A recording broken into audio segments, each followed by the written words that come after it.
isang mabilisang gawa mula sa inyong tagapaglingkod, ang inyong katambay, Kapisonet. Ayan po, gumagawa tayo ngayon ng mga boxes na itong ating Pisonet. Tayo na po mismo ang nagpapabricate po niyan. Tayo nang gumagawa lahat. Mula sa cutting ng mga woods. Ayan, pag-assemble ng mismong frame. Ayan, mga tools natin. DIY tools. Kasi hindi lahat ay akma sa sukat at sa laki ng ating ginagamit na plywood.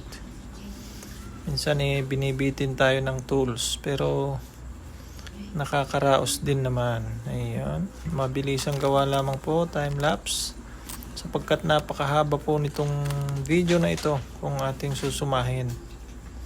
Ayan, so sa mga nais magpagawa, magpa-build ng ganitong klaseng Pisonet, alam nyo na po ang inyong gagawin. Message lamang po kayo sa amin, direct message nyo na po. Pwede nyo pong pasyalan yung mga ginawa na naming mga units para makita nyo yung actual na itsura nitong ating finished products. So, bale, ang output po niyan ay paint finish po, yung pinaka coating po niyan. Ayan, bale yan po yung mga sample ng ating nagawa na. Ganyan po yung itsura ng kanyang build. Depende na lang sa kulay na gusto nyo. Pag-usapan po natin yan, mga Kapisonet. Salamat!